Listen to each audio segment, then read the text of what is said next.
So we've been talking about the Ten Commandments for the past few weeks, and really more than just the commandments themselves. We've been talking about this kind of weird tension that we have with the rules in general. We all want them, or at least we understand the need for them. But as we discussed last week, we have something in us that is kind of wired to push against those boundaries, to not like being told what to do. So it's like we want a rule of law, but mostly we want to be the ones to create that rule of law. We want to be the ones in control of those rules, and which ones we're forced to obey. I mean, this kind of really came home to me probably 20 years ago or so. I pulled into Quick Trip with 4 or 5 of my kids with me in the car. And I know this is like totally uncool now, so don't judge me. But things were way more chill back then. But I parked right in front of the front doors, and I left the kids in the car while I ran in to fill up my coffee. So don't stop judging. I can feel it. I can feel it coming up. And I'm not making excuses, but it was a gorgeous spring day. It wasn't hot, and I left the windows cracked, and I gave them a dog biscuit, and and I'm kidding. But before I got out of the car, I strictly warned my kids, do not get out of your seats for any reason. Stay in your seats. And I turned to my oldest son, Josiah, and said something along the lines of, do not let anyone get out of their seats. I don't care what else they do, just no one gets out of their seats. If they do, you stop them. I laid it down. And it only took me a couple minutes. I ran in, filled up my coffee cup, grabbed a big bag of chips for the kids to share. Please let me reiterate, I totally understand this was not a cool thing to do. But I ran in, and though I know you're probably right now imagining the millions of terrible things that happened, none of those things happened. Things went pretty smoothly. Went in, grabbed my coffee, grabbed the chips, and came back. And the reason I bring this up is because the second I got back in the car, Josiah, having taken his job very seriously, announced to me that no one even attempted to get out of their seats. He made sure of it. And I thanked him and started pulling out. And he said, just to be safe, I made a couple extra rules so that nobody would get out of their seats. And I was out of the car for 2 minutes. And I literally filled my cup, grabbed the chips, went right back out.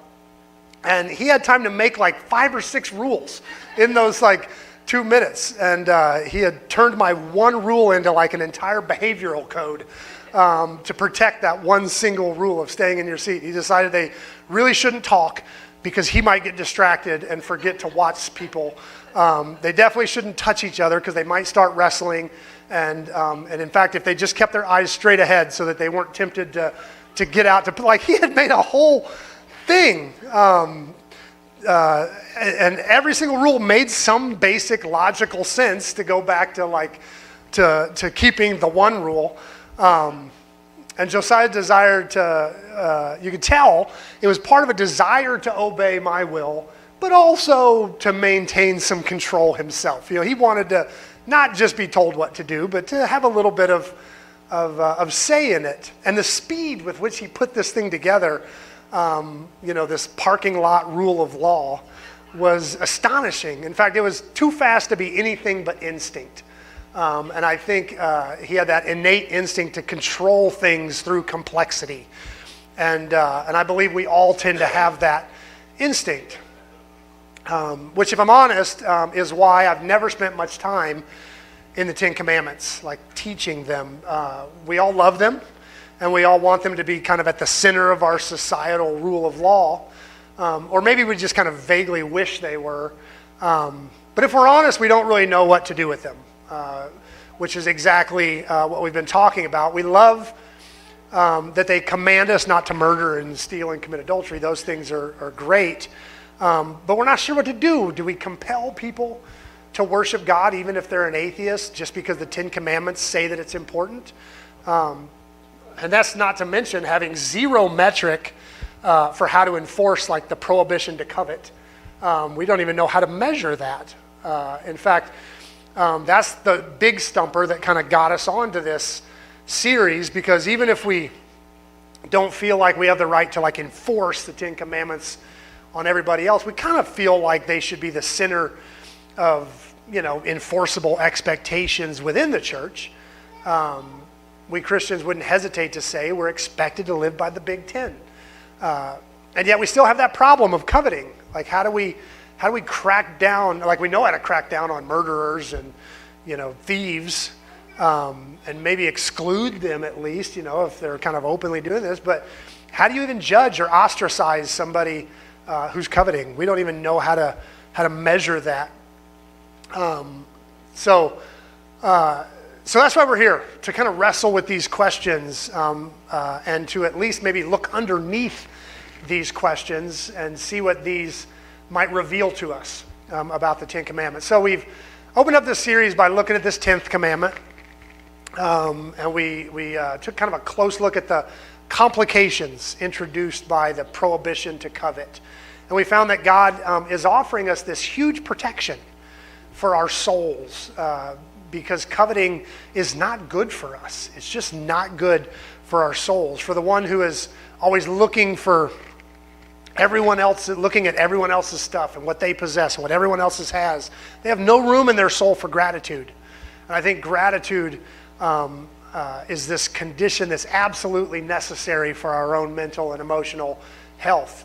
Coveting is poison. It's absolute poison. So we find the heart of God protecting us through this command. God loves us too much to just allow us to destroy our hearts without warning us. So underneath this forbidding, thou shalt not covet, is this invitation to gratitude, to be grateful for what we have. And then last week, we, having kind of laid the foundation for digging underneath the commandments to see what type of maybe attitude or heart posture God is recommending, we looked at this command to honor father and mother.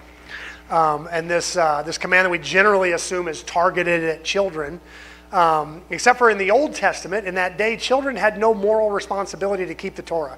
It was the father's job to see to it that his household obeyed Torah. He was the one that bore moral responsibility to Torah. And so they didn't even expect adult or children to necessarily know the commands and follow them in that way. And that's not the way we would think of it. The father was the one who bore that responsibility. And so really that command to honor father and mother didn't show up until you were an adult and bore moral responsibility as kind of a moral free agent. And so underneath this command, in fact, once we found it was underneath most of the commands, is this call to humility. To be a young adult and free and strong and capable and practically immortal, and God knowing the power and the risk inherent in that moment. And he meets it with this call to humility. Honor those who are older than you. Honor your father and mother. Right now, when you are feeling the smartest and the strongest and the most capable, is when you need to look at those who are older than you and go, I need you in speaking into my life so that I can succeed. And that's the one where God put the promise, that you may live long in the earth. Super important that when you're at that age, if you want to succeed, man, honor those who are older than you and say, how did you do it? How did you get here? What can I learn from you so that I can succeed as well? So underneath these commands is this kind of beautiful fatherly advice that sounds so much less like forbidding something and so much more like loving guidance. Well, today, as we remix and kind of dig underneath for the hidden truths in the Ten Commandments, we're going to go a little different direction. And as we so often do here, we're probably going to create more questions than we answer. We love the word tension here. There's my hand signal for tension. To know two things are true, even though they sometimes feel mutually exclusive. And rather than just picking one and ignoring the other for the simplicity of it, we choose to try to hold on to both and try to live in the tension that creates. And so if that's not your favorite part of being here, you're probably not going to like today at all. So for me, the tension really shows up in the book of Acts. One of the first things that this brand spanking new church embraced was giving. And the room goes quiet. Yeah. Oh no, he's going to talk about money. No, I'm not. I promise. But could somebody get the plate? We're going to need. No. Honestly, from the very, very beginning, people in the early church shared what they had. People who had a lot even sold some of what they had so they could share it. so they could give to the church and take care of those in need. It's mentioned several times in the book of Acts, and it became such a regular thing that the very first kind of hired staff that the church had, kind of the very first paid positions, were the people who oversaw the benevolence program, the people who were literally like the servers in the church cafeteria, making sure all the needy got food when they came to eat. But in all the places that talk about sharing, none are clearer than chapter 4. So I'll be reading from Acts chapter 4 if you want to follow along in your own Bible or app. If not, the words will be on the screen. All the believers were united in heart and mind, and they felt that what they owned was not their own, that they shared everything they had. The apostles testified powerfully to the resurrection of the Lord Jesus, and God's great blessing was upon them all. There was no needy people among them, because those who owned land or houses would sell them and bring the money to the apostles to give to those in need. All the believers were united in heart and mind, and they felt that what they owned was not their own. So they shared everything they had. Now, as a good old-fashioned capitalist who grew up in the Cold War, I never knew what to do with this story. It was uncomfortable. If I'm honest, I've never liked the way Luke told it, because it sounds an awful lot like communism to me. And I grew up like, that is the devil. Everyone's sharing equally and almost shunning personal ownership. And this is the church that experienced such amazing and wondrous miracles, and every day it seemed like the Lord was confirming his word with signs and wonders. And to make it even more complicated, for a lot of years, I attended churches that would use stories like this to leverage this kind of passage to encourage us to give sacrificially, to share everything so that you could have more and it would be yours, you could flourish more. It was almost this weird tension between, look how much they gave, and if you really want to have a lot, you have to give. And I was like, I don't think that's why they were giving. And so this early church was selling things of value so that everyone would have enough, but I was encouraged to do it so that I could have more, and that never seemed to fit, to give generously the way the early church did. And I struggle with this because it didn't seem like it fit what was happening in the book of Acts. So not only did I grow up, with this kind of specter of communism looming over everything, threatening hard work and creativity and innovation, like you need capitalism for those things, and which made the early church seem a little too uncapitalist for my taste. But the expectation I was also getting from the church didn't fit. It felt like they had turned giving into something capitalist. Like, if you really want to receive, you have to give more. And then suddenly that didn't seem like what was happening. So what I would love to do today is kind of hold that image of the early church, sharing everything, selling things of value if they needed to share with those who didn't have enough. This church that didn't even count the things they owned as their own. I'd like to hold that image in one hand as we go back to the Ten Commandments and dive yet again under the surface to see what God has for us. So we're going to start by reading the passage. We've been reading this entire series from Exodus 20. Then God gave to the people all these instructions. I am the Lord your God, who rescued you from the land of Egypt, the place of slavery.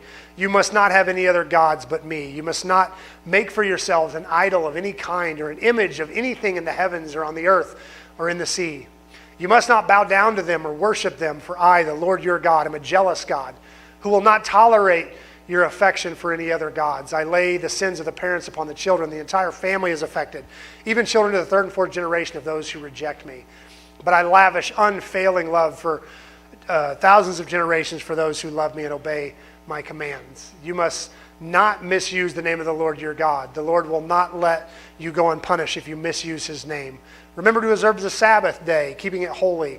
You have 6 days each week for your ordinary work, but on the seventh day is a Sabbath day of rest dedicated to the Lord your God. On that day, no one in your household may do any work.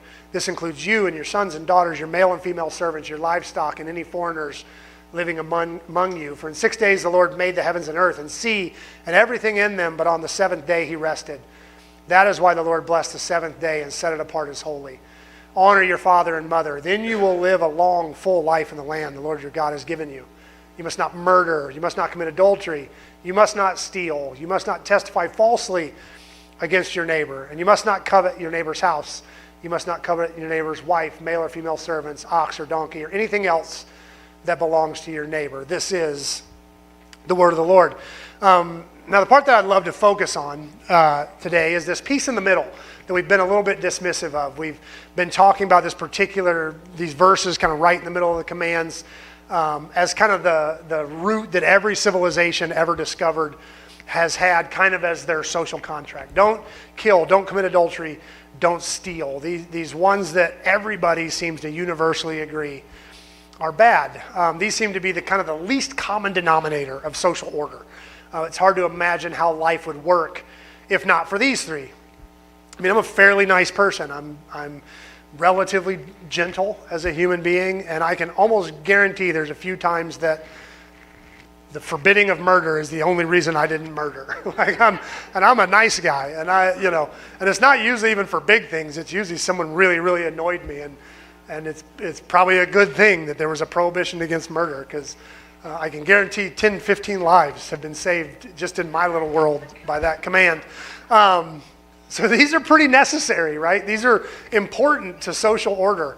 We have to have these. But just as we kind of dug under the commandment to forbid coveting, to find gratitude, and we dug under the commandment to honor father and mother, to find this humility. We even talked about it in terms of the Sabbath day. Like, there's nothing more humbling than taking a day off. Because we have this tendency to feel like if I don't work, the whole world might fall apart. Like what would happen? Like, everything rests on me, and stopping for a day to just go, you know what? Things are going to keep spinning if I do nothing. Like, it's a humbling thing. It feels like it's a selfish thing to take a day off and I'm just going to put my feet up. But usually we have this tendency to get caught in this, well, who's going to do the dishes? What's going to happen here? Like, is this stuff just going to magically get done? Somebody has to do it. Like the whole world hangs on my shoulders. None of that was in my notes, so I'm going to get us long again.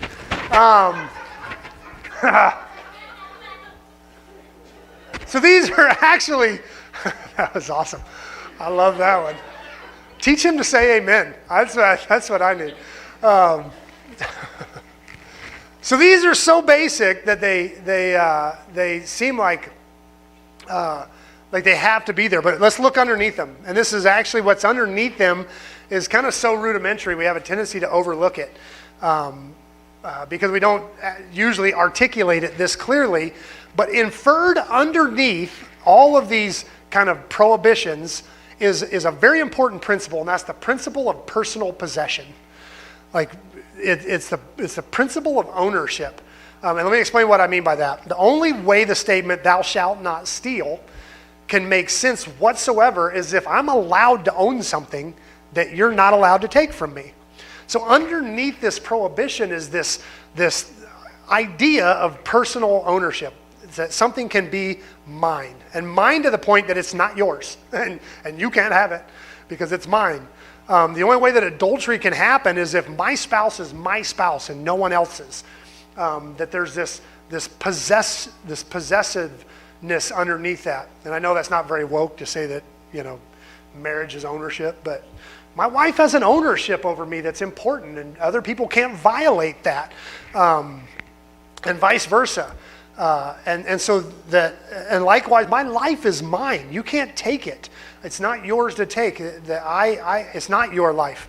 And you can make a great argument that nothing is actually ours. It all belongs to God, and I believe that. But whether you call it stewardship or ownership, underneath that is that what is mine is mine. What is yours.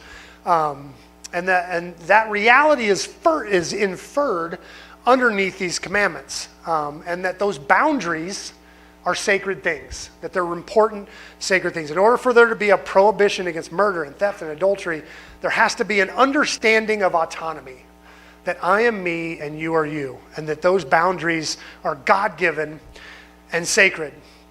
And so now this may sound rudimentary, but the funny thing is it's not exactly understood in the narrative text. When this list of commands was first given, there wasn't a bunch of fine print explaining this. In fact, you might say that ownership was something that kind of went without saying. People just kind of understood it. But think about this for a second. God calls one man, Abraham. God then made a series of promises to Abraham's descendants as though they were kind of one unit. Your descendants will be blessed. And Joseph winds up in Egypt, and at the end of his life, he declares that God sent him there to save a people, like it's one unit. You know, you sent me here for evil, but God did it to save a people, one unit. God then tells Moses, I heard the cry of my people, like one collective unit, my people. During the plagues, he distinguishes between, and even selectively segregates between Egyptians and God's people, like they were two collective entities. And then he delivers his people as a single unit. And when they were in the wilderness, every time the text talks about it, he says the people, like it's one unit, cried out against God and Moses. Honestly, I don't know that it would have felt that weird in the context of the narrative if God had told the Israelites right here at the beginning of their national identity that they were required to share everything equally. I don't think it would have felt that weird. He had been treating them like a single unit all along the story. And so by all accounts, he could have said, you are one people. You must share everything. It would have fit the narrative. But that's not what he does. Right here at the kind of inception of their national social contract, God establishes the whole thing by saying ownership is good. Ownership is a good thing. It's good for you to have something that's yours. We can infer that this means that ambition is a good thing. It's good to want to grow things and have things. It's good to work hard and be innovative and creative and try to succeed so that you can own things that other people aren't allowed to steal. That's important. And when we do that, God basically says when we do that, we'll set these rules so that as you grow and earn things and have things, people can't take them from you. It's good to have a spouse. It's good for you to have a spouse. So work on yourself. Become a good person. Offer things to a mate that makes you choosable. You know, somebody would want to be with you and become a better person so that you can win a mate and no one can take them from you. This is important. Underneath all these prohibitions to murder and steal and not to commit adultery is this allowance and almost recommendation to actually build a life, to actually grow a life, take responsibility and work hard and build things. In our last series, we talked about the cultural mandate from the very beginning of Genesis to be fruitful and multiply and fill the earth and govern it, and how we kind of believe that God has purpose for humans, you know, that includes vocation. And even though sin made that much more difficult, that purpose continues. And as God is kind of setting up his economy here in Exodus with the Israelites right off the bat and kind of their first social contract, he does it in such a way that they have motive and incentive to fulfill the cultural mandate, to go and grow a life and build and add. So underneath these commands and kind of in the midst of all this collective language about the people of God, we find God protecting the individual, protecting the autonomy of the person.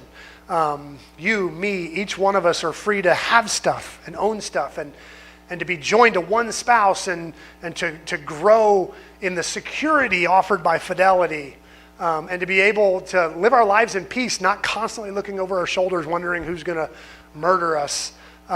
These things are important. And once again, we find at the heart of the command, this loving and protective father looking out for his children as he lays down rules and laws for them to follow. But I think the greatest kind of demonstration of this autonomy that is inherent in the Ten Commandments is the fact that God does not just command us to respect the autonomy of the others. He actually does it himself.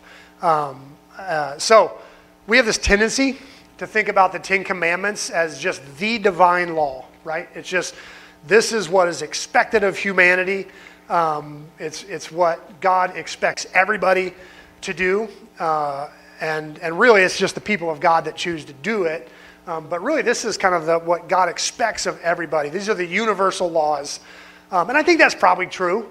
But listen to how God introduces these universal laws to his people. This is the chapter right before the Ten Commandments. So this is what he says right before the Ten Commandments. Then Moses climbed the mountain to appear before God, and the Lord called to him from the mountain and said, "Give these instructions to the family of Jacob, announce it to the descendants of Israel. You have seen what I did to the Egyptians. You know how I carried you on eagle's wings and brought you to myself. Now, if you will obey me and keep my commandments, you will be my special treasure from among all the people on the earth. For the earth belongs to me, and you will be a kingdom of priests, my holy nation. This is the message you must give the people of Israel. So Moses returned to the mountain and called together all the elders and the people and told them everything the Lord had commanded him. And all the people responded, we will do everything the Lord commands. So Moses brought the answer back to the Lord. So here's the thing we don't think about often. God didn't just command Israel on how they needed to act. He didn't just lay down a universal law with big threats of judgment if they broke it. God says, I own the whole planet. It's all mine. So he offered the 10 Commandments to the Israelites. He said, if you want to do these things, you'll be my special people, and blah, blah, blah. It was an offer. It wasn't a, hey, this is what you have to do. This is what's expected of you. He said, hey, if you want to be my special people, if you want to be, my holy nation, there's a certain way to do that. If.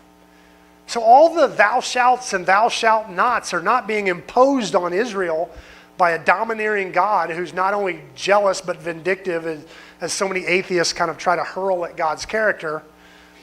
If you want the kind of ultimate display of respect for autonomy of the individual, it's right here. Not only does God command his people to respect the personal property of others, but he, being God and all-powerful and all-knowing and all-good, he doesn't even overstep that autonomy. When it comes to the law, God offers his law, and Moses carries his message to the people, and Israel does not hesitate to say, we will do it. We want this. We're in. And that has this tendency to sound crazy at times because we get all tripped up in the complexity of the law and the animal sacrifices and how complicated the whole thing seems to be, and how really when you read it, I don't know how they ever thought they were going to do all this. But we have to remember that in that day, most of the things being outlined in the Torah were already in existence in the kind of Mesopotamian paganism.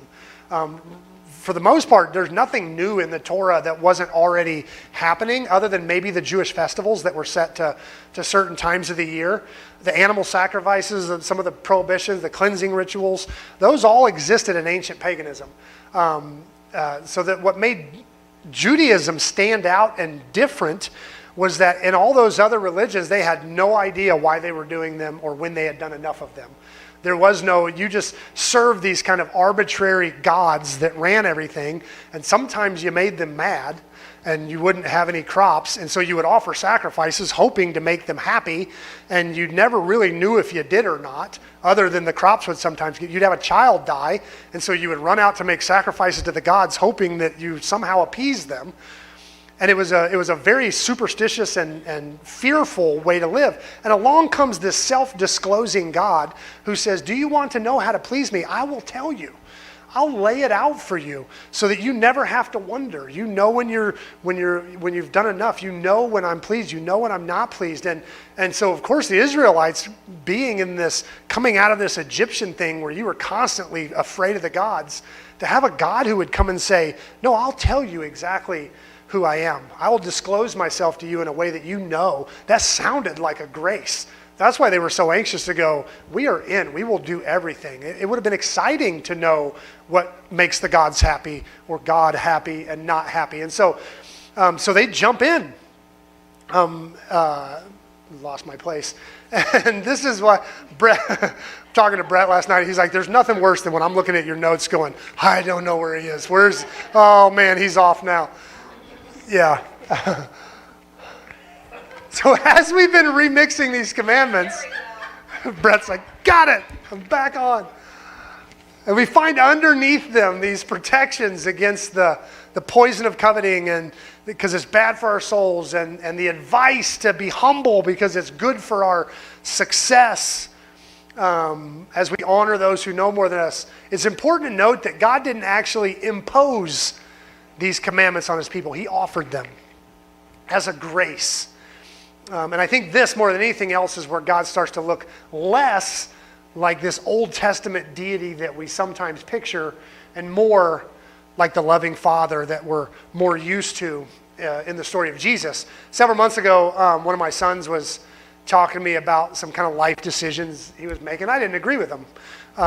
He's an adult, and I felt pretty honored that he even wanted to talk to me and include me in some of this, but I didn't agree with the decisions, and I told him so.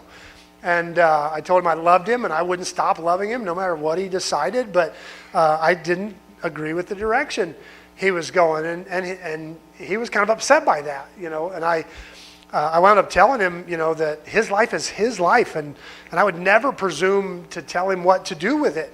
I actually wanted him to choose for himself how he should live, and I actually went on to tell him that I will most likely always find something I don't like about your life. He was living with a cat. He was living with a cat at the time. I was like, I don't agree with that. Cats are awful. Like, there's always going to be something I disagree with. Like, and I just lost half the cat owners in the church. My main point was that, as strong as my opinions are, what I really wanted was his autonomy. I was like, I'm never going to change my opinions. Like, I'm going to want for you what I want for you, but what I really want for you is to take ownership of your life and build something. That's super important to me. So for me, this is kind of a big deal to remember that God didn't force the Israelites to obey his rules. As much as we might try to kind of cram down people's throats, God didn't go that route. He said, if you want to be my special people, if you want to be my set apart people, if you want to be my holy people, the entire world are my people, but if you want to be my people, here's how you do it. Here's how you do it. For me, that's quite a bit different than the way we tend to think about the commandments at times. Now, why is this so important? If personal autonomy and responsibility are so basic of a concept that God doesn't even really articulate it, he puts it underneath this forbidding to steal and kill and commit adultery. If it's that rudimentary, why am I spending so much time drawing it out? And here's when we double back to the book of Acts. All the believers were united in one heart and one mind. They felt that what they owned was not their own, so they shared everything they had. The apostles testified powerfully to the resurrection of the Lord Jesus, and God's great blessing was upon them all. There were no needy people among them, because those who owned land and houses would sell them and bring the money to the apostles and give to those in need. You know what makes this passage so beautiful? It's the fact that they didn't have to do any of this. See, if this was just the New Testament economy, some form of communalism, then this passage would be about obedience. It would be about them just obeying what God told them to do. But that's not what's happening here. Going all the way back to Exodus 20, these people were allowed to have their own property. And so much that no one could steal it. It was theirs. In fact, in the very, very next chapter of Acts, a couple lied to make themselves sound more spiritual than they really were. Anybody ever done that? I've done that. Yeah, that's all of us. They sold some land, which was fine, and they gave part of it, which was fine, but they kind of wanted to give the image that they were more giving than they really were. There was other people giving a lot, and they wanted to look like that. So they said they were giving all of it, but they didn't really give all of it. It was they just wanted to look more spiritual than they really were. They wanted to, put on the praise Jesus, the Lord is mighty face before they walked into church. We've all done it. You're screaming at each other in the parking lot, and then you pull in and praise God.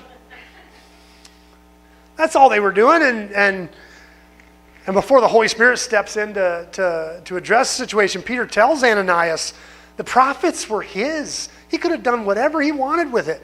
Peter totally respected the autonomy of Ananias, and this was your property. You didn't have to sell anything. What is so amazing about the early church is not just that they gave us, they didn't have to give, but they did. They were given the autonomy to have their own things, to handle their own finances in whatever way they saw fit, and they chose generosity. The thing I love so much about the autonomy offered by the commandments is the fact that autonomy highlights real love and real sacrifice and real generosity. Because you are not allowed to take what's mine. You have zero claims on it. And so it's a beautiful thing when I share it with you. It's a beautiful, beautiful thing when I share it with me, because otherwise you can't take it. My wife has every right to lay claims to my time. I'm hers, and she has ownership of my schedule. And so when I meet with people and I do counseling and I try to be present to our people when they're in need, my wife is generously lending me. She doesn't have to do that. She doesn't have to sacrifice, but she does it lovingly because she loves people and she wants me to be present to people. And so she gives of my time. Even the way we talk about money around here, I think is beautiful.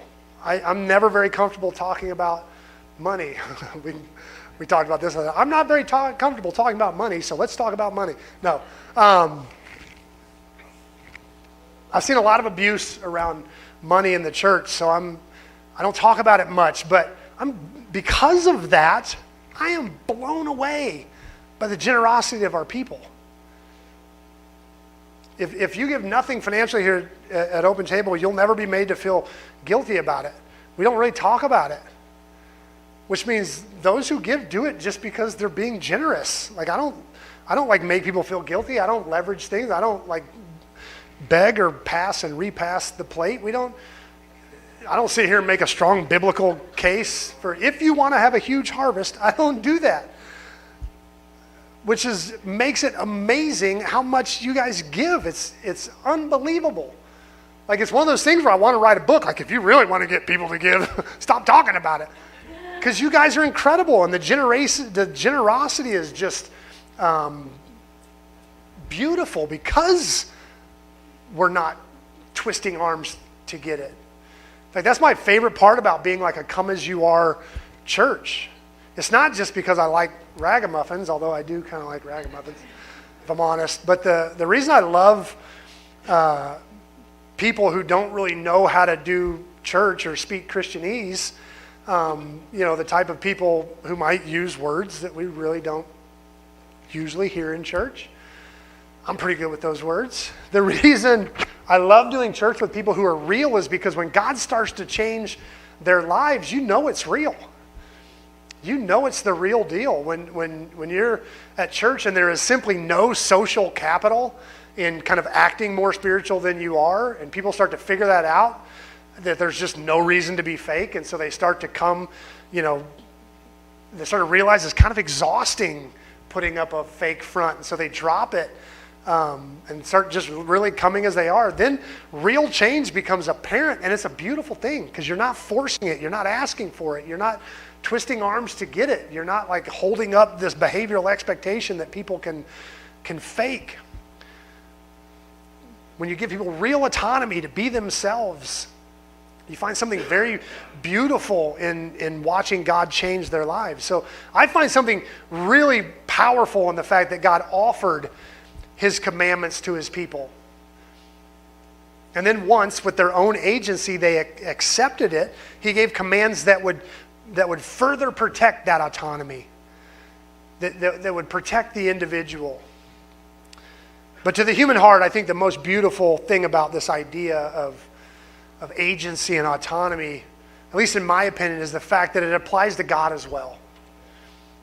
I think it's really good for us to remember that God does not have to love you. Autonomy, free will, agency, whichever one of these kind of ginormous topics. I kind of laughed at myself when I sat down to write this. Like, oh yeah, just a quick sermon on free will. Like all the theologians throughout history have not written volumes on this topic. I'm going to do it in 40 minutes. That was a joke and nobody laughed. 40 minutes. Whatever word you want to use to talk about this doesn't just apply to humans. I hear all the time that God has to do this or has to do that because of his character, or because of a covenant, or because his word says so and he can never lie. And those things are probably all true, but I think it really does our soul good to know that God loves you because he loves you. Not because he has to love you. God is crazy, kind of out of his gourd in love with us just because he is. And yeah, we probably aren't worth it. We probably aren't worthy of that love, but it doesn't change the fact that he just loves us. He just loves you. In fact, I don't believe Jesus had to come and save us. It wasn't like God was lonely. He's a perfect community in and of himself. He didn't need anything. Yet Jesus, with full agency and autonomy, chose to step out of heaven and descend down to save you and me. Amen. We're not part of a religion you join. This is a relationship we participate in between two distinct individuals who choose to do life together, you and Jesus. And that relationship changes us. I think that is what changes us. I know I've mentioned this a lot, but I make my bed now. I'm like a little kid. I made my bed. There's only one reason I do it, because it still doesn't make sense to me. We're going to get back in this in like 12 hours. Does it make any sense to make it? But I've spent almost 30 years now doing life with Esther, and she never commanded me to make the bed. She just likes to have it made, and it's rubbed off on me. And I now don't feel like I'm starting my day well if I don't make the bed first. Oops. In fact, she not only hasn't commanded it, she'd probably rather I didn't do it. She does it better. And she'd probably rather I just let her do it. But I feel better now. It's somehow just doing life with her has changed me. I feel like I'm starting my day well if I pick up the room and make the bed. It's changed the way I do life without having to be commanded to do it. I think this is how Jesus changes us. We spend time with him. We spend time in his word learning about how he does stuff and how he thinks and how he acts. And the more time we spend, the more we notice ourselves wanting to do those same things. And little changes start to happen, and we barely even notice they're happening because they don't feel like we're like making this change. It feels like we're just becoming more like the one we spend time with. Find ourselves wanting to make Jesus happy. In fact, I don't just make the bed now, I clean the kitchen. I'm like, this is Chris bragging on his social or his home skills, I guess. I'm a little obsessive about it now. Like, my kids have this ridiculous habit of coming in like late after you've cleaned up from dinner to make a night snack, and they just leave their junk everywhere. So I've kind of made this habit of going in there like the last thing before I get in bed and re-cleaning up everything and putting it away, and getting it kind of cleaned back to a good thing. And I only have one thing in mind the whole time I do it, and that's imagining Esther getting up and her first view of the kitchen being clean. Like, it's something that gives her peace, like that she doesn't have to start her day by picking up dishes. I even go and I stand at the door and I look around to see if I missed anything, because I want her first view of the morning to be this clean kitchen. And she's never asked me to do that. She's never begged me to do it. I just want it. I know it makes her happy. I know it's a silly, easy way to make her happy. And so I get up, it takes me about 10 minutes to straighten the kitchen up, look at it, make sure I got everything. And the whole time I'm picturing her walking in and just feeling good. I just know it'll make her smile. So to me, that's what following Jesus is supposed to look like. It's not white-knuckling obedience, like, I'm going to do everything he told me to do. Oh, darn it, I'm not supposed to do this. It's not a list of rules that we hammer down. It's a relationship. And it deepens and hopefully changes us to be more like the one we're in relationship with. So how do we respond to this? I've grown through this series to look at the Ten Commandments differently. Most of us have been handed an understanding of God that goes something like, here's this standard of righteousness. It's pass, fail. Fail and you burn. And we all fail, so God has come on a rescue mission to keep us from burning. And that metaphorical picture is actually probably mostly accurate, strictly speaking. But it's not really how it plays out in the narrative. God saves his people from slavery. It's this beautiful rescue story. And once the dust settles, it's like a wonderful story where he proposes to his people. If you want to be mine, if you will obey and keep my covenant, you'll be my special treasure from among the people of the earth. All the earth belongs to me. And you'll be my kingdom of priests of my holy nation. A couple weeks ago, my fifth son proposed to his girlfriend, and he wanted the entire family to be there. And so he cooked up this kind of big, elaborate plan to surprise her in front of all of us. And I was actually like really nervous because we 99.9% sure she was going to say yes, but man, what if she said no? Like with all of us standing there. So luckily for me, she said yes, because I hate awkward situations. So, but God is on Mount Sinai inviting, proposing to his people to enter into a relationship, and they said yes. And all through the rest of the narrative, God refers back to this moment, and he speaks of their unfaithfulness and their cheating hearts, and he remains faithful. And it just doesn't feel like God is setting this high bar of righteousness that we never measure up to, as much as God choosing to commit himself to a relationship with a partner that he knew was going to break his heart. But God felt like they were worth the heartbreak. So the way I'd love to respond to this message this morning is for you and for me to reframe our understanding of what it means to follow Jesus. Maybe remix is a better word. So I want to start by asking you to ask yourself a couple questions, or maybe answer a couple questions. When was the last time you got in a fight with God? I got in a real good knockdown, drag out. When was the last time you went on a date with God? Just set some time aside. Let's go spend some time together. When was the last time you got really angry with God and let him know about it? When was the last time you wrote God a love letter, or at least composed a little loving text? When was the last time you spent money on something sweet just because you thought it might make God smile? When was the last time you spent time with God's family? And I'm not just talking about Sunday morning, but time with God's family because they're his family, which makes them your family. First of all, if you're not doing these things for the humans that you're close to, we need to talk, because there's some things you could be doing to come to the 27th so we can talk about some of those things. When was the last time you thought about your relationship with Jesus as a real relationship?